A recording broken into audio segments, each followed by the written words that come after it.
दुनिया में दो मेजर फ्रंट पर जंग लड़ी जा रही है। फिलहाल सबसे बड़ा फ्रंट है पश्चिम एशिया का ईरान फ्रंट और दूसरा फ्रंट है यूरोप का यूक्रेन फ्रंट। दोनों जगह एक खतरा कॉमन है, डर्टी बम का खतरा। क्योंकि आज युद्ध सिर्फ गोली बारूद मिसाइल से नहीं लड़ा जाता। आज इलेक्ट्रॉनिक वॉरफेयर, साइबर वॉरफेयर के अलावा एक ऐसा वॉरफेयर है जिससे दुनिया दशकों पहले भी घबराती थी और आज भी घबराती है, जो न्यूक्लियर बम से ज्यादा खौफनाक है। यह है साइकोलॉजिकल वॉरफेयर, जो न्यूक्लियर बम के मसाले से तैयार होता है और फिलहाल ईरान में जारी जंग में इसका खतरा महसूस किया जा रहा है।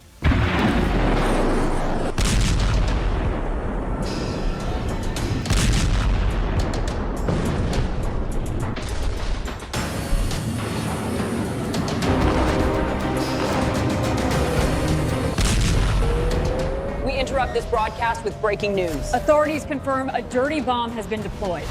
This is an emergency alert. Seek shelter now.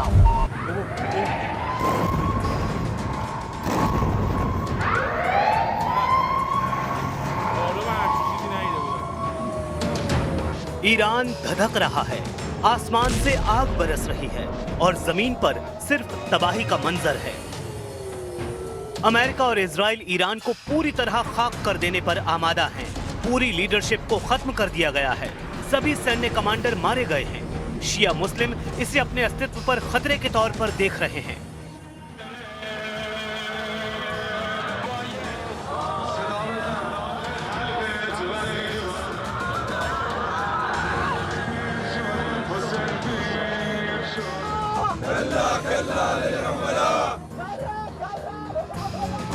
Iran फिलहाल लड़ रहा है, लेकिन उसके भी हथियारों का गोदाम खाली हो रहा है। अगर यूक्रेन की तरह ईरान की मदद करने के लिए कोई सुपर पावर साथ नहीं आता, तो ईरान क्या करेगा? क्या करेंगे ईरान के शिया मुस्लिम?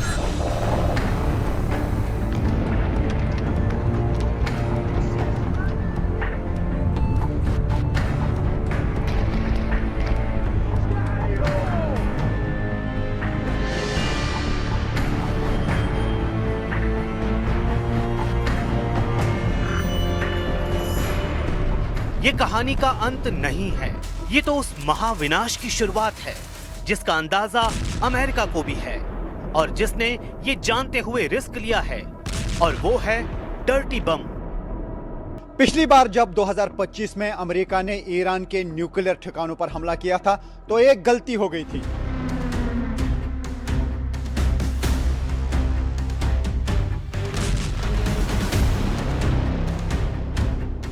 पेंटागन की रिपोर्ट कहती है कि हमले से ठीक पहले फोर्डो साइट से 400 किलो यूरेनियम, जी हां 60% शुद्धता वाला 400 किलो यूरेनियम वहां से निकाल लिया गया था। ये इतना बारूद है जिससे एक दो नहीं बल्कि पूरे 9 परमाणु बम बनाए जा सकते हैं। 60% एनरिच्ड यूरेनियम हथियार बनाने के लिए काफी बेहतर मटेरियल है। हालांकि ईरान अभी भी एक पूरी तरह से काम करने वाले असली वॉरहेड को बनाने से काफी दूर है।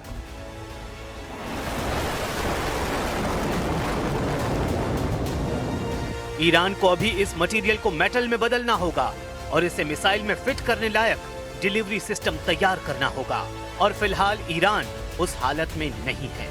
अब सवाल है कि क्या ईरान के पास तबाही मचाने का कोई और शॉर्टकट है?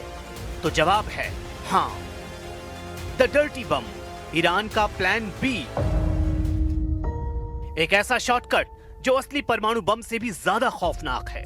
इसे कहते हैं डर्टी बम, और एक्सपर्ट्स चेतावनी दे रहे हैं कि फोर्डो और नतांज के तबाह होने और उस पर हो रहे लगातार हमलों के बावजूद ईरान के पास अब भी वो तकनीकी ताकत मौजूद है जिससे वो किसी भी वक्त एक डर्टी बम तैयार कर सकता है।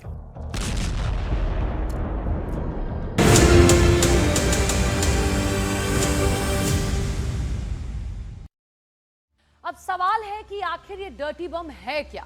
पूरी दुनिया इससे खौफ क्यों खाती है? साथ में सवाल ये भी कि क्या ईरान वो डर्टी बम बनाने वाला है या बना चुका है, और क्या डर्टी बम का वो बटन दबने वाला है? क्या ईरान का नेतृत्व अपने ही देश को राख में बदलने का वो खौफनाक फैसला लेगा?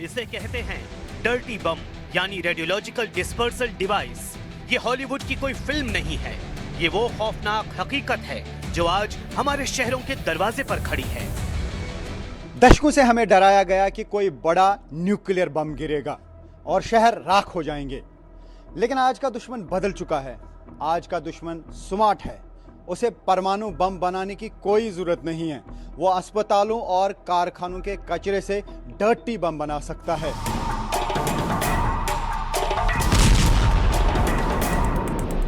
परमाणु बम फटा तो महाविनाश हो सकता है, एक ही बार में लाखों लोगों की मौत। लेकिन डर्टी बम कोई वेपन ऑफ मास डिस्ट्रक्शन यानी महाविनाश का हथियार नहीं है, बल्कि ये वेपन ऑफ मास डिस्ट्रप्शन यानी महातबाही और खौफ का हथियार है। इसका मकसद आपकी जान लेना नहीं, आपके दिमाग को दहशत से भर देना है, आपके सिस्टम को पैरालाइज कर देना है। इसीलिए डर्टी बम न्यूक्लियर बम से भी खौफनाक बम है, क्योंकि ये एक झटके में मौत नहीं देता, बल्कि आहिस्ता आहिस्ता जान लेता है।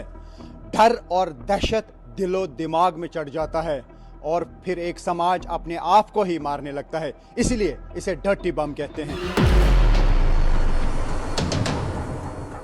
सबसे पहले इस सबसे बड़े भ्रम को तोड़ दीजिए। डर्टी बम कोई छोटा परमाणु बम नहीं होता, इसमें न्यूक्लियर चेन रिएक्शन नहीं होता, इसमें यूरेनियम या प्लूटोनियम नहीं होता, इसमें सिर्फ टीएनटी या डायनामाइट जैसे आम विस्फोटकों के साथ मेडिकल या इंडस्ट्री में इस्तेमाल होने वाले आइसोटोप मिलाए जाते हैं। जब धमाका होता है तो कोई शहर निस्ते नाबूद नहीं होता, बल्कि रेडियो एक्टिव डस्ट हवा में फैल जाती है।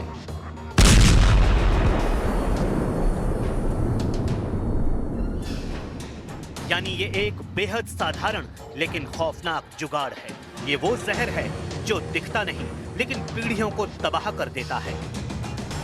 अब सवाल है, जब ईरान में इजराइल और अमेरिका की मिसाइलें गिर रही हैं, बम गिर रहे हैं, तबाही ही तबाही नजर आ रही है। परमाणु ठिकानों को इससे पहले तबाह किया जा चुका है, फिर ईरान डर्टी बम कैसे बना सकता है?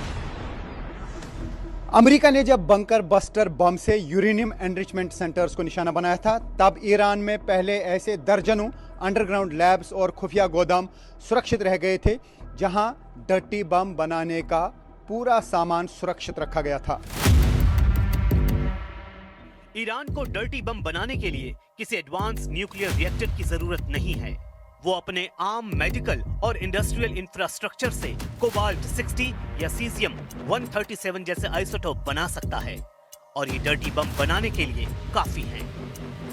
कई जानकार इस पर एक मत हैं कि ईरान ऐसा बम बना तो सकता है, लेकिन उसका इस्तेमाल करना तेहरान के लिए स्ट्रेटेजिक सुसाइड यानी कूटनीतिक आत्महत्या साबित होगी। और परमाणु अप्रसार से जुड़े एक्सपर्ट बताते हैं कि जिस तरह से ईरान ने छिपकर यूरेनियम को संवर्धित किया, उसे डर्टी बम में इस्तेमाल करना बर्बादी होगी। हालांकि अमेरिका ने ईरान के लिए यह सूरत तैयार कर दी है। अमेरिका और इसराइल ने डिप्लोमेसी के रास्ते बंद कर दिए हैं। टॉप लीडरशिप को निशाना बनाने और सैनिक कमांडर्स की हत्या कर देने से उन्होंने ईरान के सामने अब अंतिम विकल्प ही छोड़ा है, और वो ऐसे में ईरान के बचे हुए यूरेनियम को डर्टी बम में इस्तेमाल कर सकते हैं। वैसे इस बम से मनोवैज्ञानिक दहशत के अलावा कोई भी बड़ा मिलिट्री फायदा नहीं मिलता। डर्टी बम से कोई सैन्य बेस नहीं उड़ता, कोई सेना नहीं हारती। ये सिर्फ लोगों के दिमाग में खौफ पैदा करने का हथियार है।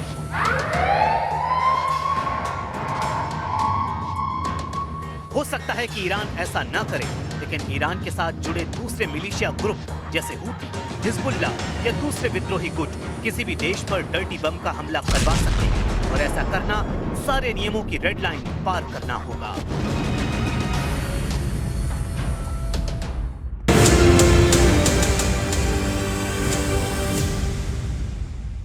इस युद्ध से पहले कहा जा रहा था कि ईरान डर्टी बम नहीं चलाएगा, क्योंकि इससे वो दुनिया में अछूत हो जाएगा, अलग थलग पड़ जाएगा, पाबंदियों का दौर शुरू हो जाएगा। लेकिन फिलहाल इस युद्ध में ऐसे हालात सामने